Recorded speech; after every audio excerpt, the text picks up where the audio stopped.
কথা শেষ। ইবাদত করার জন্য ফেরেশতার প্রভাব ছিল না, আপনাকে আমাকে বানানো হয়েছে শুধু আল্লাহর সাথে, রাসূলুল্লাহর সাথে মনটা লাগাবার জন্য।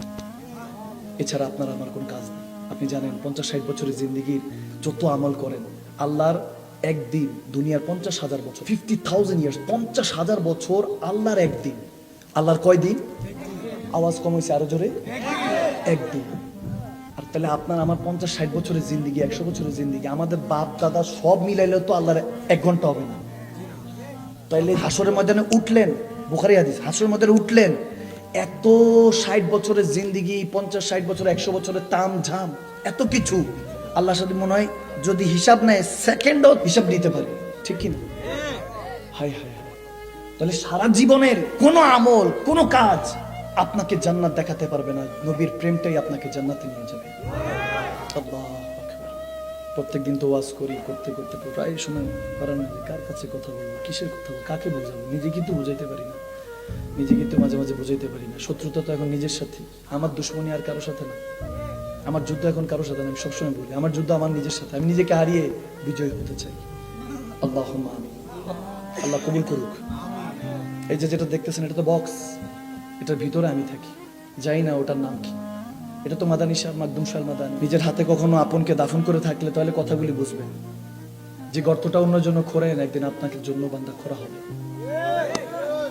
কি আছে আমাদের কাছে? কি আছে? কিছু নেই, কিছু নিয়ে আসি নাই, কিছু নিয়ে যেতে পারবো না। তো মালিকের দয়া যে 3টা কাফনের কাপড় ব্যবস্থা করে দিচ্ছে, তো মালিকের দয়া যে কবরের মধ্যে একা অন্ধকার কবরে কাদের জন্য করলাম, সব আপনরা দাফন করে গেল।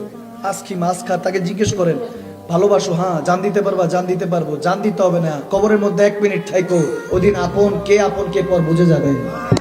কেউ বলবে আই ক্যান ডু দিস, আমরা থাকতে পারবো না, সবাই বলবে, কিন্তু কসম করে বলছি আমার রব্বে করিম এত ভালোবাসে বান্দাকে, আমার রসুলে পাক উম্মতকে এত ভালোবাসে, গোলামদেরকে এত ভালোবাসে। মালিকের কাছে মেরাজ রজনীতে বললেন আল্লাহ শুনেছি সমস্ত নবী রসুলদের কবরের মধ্যে প্রশ্ন 2টা, আমার নবী বলতেছেন উম্মতের কবরে প্রশ্ন 1টা বাড়িয়ে দাও, ওই একটাই ফাইনাল করেছি। ইমাম বুখারী খুলে দেখেন, আমার নবী বলতেছে উম্মত একা কবরে ঘাবড়ে থাকবে, আমার সহ্য হবে না, এজন্য মিল্লাতে রাসূলিল্লাহ, আপনাকে রাসূলের মিল্লাতে রাখা হবে। সেই অন্ধকার কবরে কামলিওয়ালা নবী ছাড়া আর কেউ আপন হবে না, হাসরের ময়দানে কামলিওয়ালা নবী ছাড়া কেউ আপন হবে না।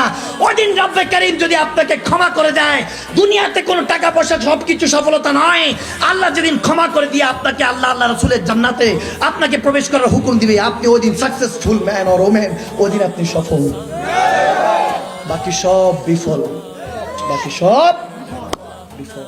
कि मोहम्मद से वफा तूने तो हम तेरे हैं, ये जहां चीज क्या है लौह कलम तेरे हैं, सुभान करूं तेरे नाम पे जान फिदा या रसूल अल्लाह, बस एक जान नहीं 2 जहान फिदा, 2 जहां से भी जी नहीं भरा, करूं तो क्या करूं करोड़ों जहान नहीं, सुभान।